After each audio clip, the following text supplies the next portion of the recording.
Nah, aku mau tanya di sini teman-teman ada nggak yang secara finansial udah sejahtera? Belum. Saya. Satu. Dua. Ada lagi? Belum. Masih. Secara finansial sejahtera, rahasianya apa sih? Bisa sejahtera secara finansial? Ada usaha, banyak usaha lain. Banyak usaha, oke. Nah, sebetulnya kita pengen nggak sih punya hidup yang secara keuangan sejahtera? Amin. Pengen ya. Sebetulnya menurut ahli untuk kita bisa sejahtera secara finansial itu kita cukup punya 3 rekening. Yang pertama, aku rasa kita setuju. Pertama kita perlu rekening yang namanya saving. Setuju? Setuju. Biasanya teman-teman kalau nabung di mana? Di bank. Oke. Masih ada yang pakai celengan ya? Ada ya sekarang di TikTok dijual celengan 5 juta, celengan 2 juta, ada lah ya. Celengan. Arisan, lagi ada juga nih arisan. Lalu di mana lagi? Di bawah bantal gitu? Ada ya? Oh, emas nanti. Investasi. Termasuk ini ya, oke. Nah, di sini juga biasanya kita suka taruh dana darurat ya. Iya. Kalau misalnya kita butuh tiba-tiba anak minta jajan apa, ya ada lah uangnya gitu. Nah teman-teman, di saving ini returnnya berapa sih setiap tahun? Nggak ada. Nggak ada ya. Return nggak ada. Inflasi Naik terus. ada ya. Setiap tahun sekian persen, sehingga uang kita kegerus nggak? Terus. Terus, oke. Biasanya orang kalau udah punya rekening saving ini, dia akan masuk ke rekening yang baru, rekening investasi. Ya. Nah, biasanya teman-teman di sini investasi di mana? Deposito. Deposito, oke. Saham, obligasi. Buka usaha. Tadi ada juga ya logam mulia, Bitcoin, Bitcoin. Jangan Bitcoin ya. Ada lagi. Buka Meme- usaha. Buka meme usaha, meme coin yang oke. jangan. Dan lain-lain ya. Di sini returnnya berapa sih? Tidak Rata-rata? menentu. Tidak menentu, tapi pasti biasanya lebih besar lah ya Iya. dari Iya. inflasi. Makanya sebetulnya kita ahli di dua ini aja hidup kita sejahtera nggak? Tidak selalu. Nggak selalu ya. Sejahtera itu indikatornya apa sih?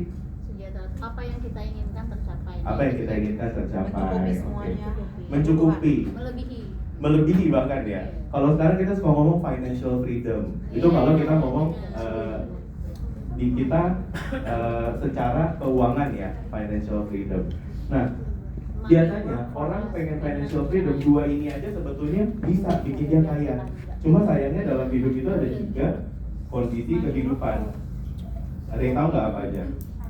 Pertama, kita hidup, kita sehat, kita produktif. Kita lakukan dua ini aja kaya. Sayangnya ada kondisi kedua sama ketiga. Kita hidup, kita tidak sehat, yang menyebabkan kita tidak produktif. Iya. Nah, di sini mulai timbul masalah nih. Mulai celengan dibuka, banknya diambil semua, arisan Nggak mulai kebayar. nggak kebayar atau minta awal ya Iya. keluarnya. Dana darurat kepakai. Ada ya? Ada ya? Jangan-jangan namanya udah keluar kemarin buat bayar cicilan gitu ya. Nah, mulai deposito dijual, sahamnya mulai dijual, obligasi semuanya mulai. Akhirnya timbul masalah nggak? Timbul masalah. Apalagi kondisi ketiga, kita tidak hidup, sudah pasti kita tidak produktif. Kecuali kita Michael Jackson sampai sekarang masih dapat royalti, gitu ya. Tapi royalti musik kayaknya 99 tahun dia udah nggak bisa dapat lagi, gitu. Maka akhirnya ternyata ada masanya juga royalti itu ya. Jadi mulai timbul masalah. Itulah kenapa biasanya ketika orang sudah mulai memikirkan gimana caranya bisa financial freedom, dia akan memikirkan satu rekening lagi, rekening proteksi.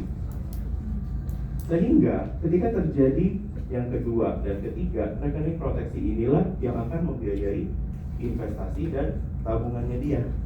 Sehingga justru bukan udah ketimpa tangga, bukannya dia makin ketimpa lagi, dia jadi semakin berkelimpahan. Proteksi itu ngomongin apa sih? Nah, mungkin teman-teman pernah dengar yang namanya segitiga proteksi. Ini secara cepat aja lah ya. Biasanya di layar bawah itu kita bilangnya rumah sakit lah, asuransi kesehatan. Kalau teman-teman masuk rumah sakit dibayarin. Saya minta contoh satu ya, ibu udah ada asuransi kesehatannya? Sudah ada. Sudah. Pakai asuransi atau BPJS? Asuransi swasta. Asuransi swasta. Oke. Secara umum asuransi swasta itu yang saya tahu ada 3 bu. Yang pertama dia on bill, pokoknya berapapun billnya dibayar. Yang kedua dia platform, ada limitnya. Lalu yang ketiga, dia itu bentuknya langsung. Masuk rumah sakit, oh sehari 1 juta gitu. Berarti udah aman ya Bu, saya checklist. Saya nggak perlu urus lagi di sini. Tapi ada nggak Bu, di luar sana, nggak di sini sih. Di luar sana, penyakit-penyakit yang udah ke dokter, ke rumah sakit tapi nggak sembuh? Ada. Contohnya apa Bu? Kanker. Kalau stroke biasanya sampai lumpuh ya. Kadang ada yang orang stroke kena lumpuh dan sebagainya. Itu berarti sakit kritis ya. Nah, kalau dia udah masuk rumah sakit dibayar sih biaya rumah sakitnya, tapi ternyata nggak sembuh juga. Berarti timbul masalah baru nggak? Aku biasanya sebut di sini namanya rumah tangga. Kalau ini rumah sakit ini rumah tangga. Nah, biaya rumah tangga ini kita bisa minta sumbangan nggak Bu? Nggak bisa. Nggak bisa ya. Kalau misalnya rumah sakit masih ada tadi kita bisa.com, betul ya. Minta sumbangan masih bisa ya. Kalau rumah tangga nggak bisa. Nah Ibu, saya izin ya Bu. Ibu pengeluarannya setiap bulan berapa? 30 juta, oke. 30 langsung aja saya kali 5 tahun, itu 1,8 M. Udah ada nggak Bu? Belum ada, nanti ingetin saya ya, saya harus siapkan. Oke. Selain dari 2 ini, Ibu punya anak? Ada berapa Bu anak? 2. Kepengen nggak Bu, kalau amit-amit kepastian menjemput kondisi ketiga tadi ya? Setiap orang kan pasti meninggal, cuma nggak tahu kapan. Kalau kepastian menjemput, Ibu mau tinggalkan warisan nggak untuk anak? Mau berapa Bu? 5 M. Oke, di sini aku bilang rest in peace, 5 M. Sudah ada belum Bu? Kayaknya kalau 1,8 itu belum ada 5 M, kayaknya sih belum ada ya, kayaknya. Belum ada ya Bu ya? Nanti ingatin saya juga untuk saya bantu siapkan. Selain dari ketiga ini, ada nggak Bu impian lain yang ingin dicapai? Kadang-kadang orang punya impian, pengen anaknya kuliah di luar negeri, pengen pensiun seperti apa, atau kadang-kadang ada orang yang pengen berwakaf, bisa aja gitu. Di sini aku tulis impian. Ada nggak Bu impian-impian seperti itu? Ada. Boleh? Apa Bu? Impiannya mau Masa tua lebih nyaman. masa tua Duitnya banyak. healing, jalan-jalan. Jadi pensiun dengan mapan ya Bu ya? Mapan. Oke. Nah, kira-kira butuh biaya berapa Bu? 10 M. 10 M. Pertanyaan yang sama, udah ada belum? Belum ada. Belum ya, nanti ingetin saya, siapkan. Berarti PS kita 3. Dari 1, 2, 3, 4, mana yang saat ini paling penting untuk kita wujudkan? Yang pertama kan sudah ada, yang kedua. Yang kedua? Ya. Oke, berarti kita wujudkan 1,8 yang dulu ya. Ibu izin umurnya berapa? 52. 52. Oke, aku bulatin ke atas 6%. 5 sampai 6%. Anggap, kalau ini anggaplah 6%. 6% dari 1,8 M sekitar 90 something, anggaplah 95 juta per tahun. Kalau tadi Ibu keluarannya 30 juta, berarti kita cukup sisihkan 3 bulan pengeluaran untuk menciptakan ini. Bisa Bu? Bisa. Bisa, oke. 6% Bu, dari mana? pertama-tama ini per tahun ya Bu? Selama 5 tahun. 5 tahun. Pertama-tama asuransi itu dibeli bukan pakai uang.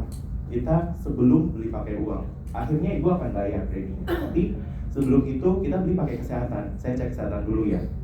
Ibu ada nanti riwayat apakah dari keluarga ada yang kena kanker di bawah usia 60 dan lain-lain, pertanyaan kesehatan.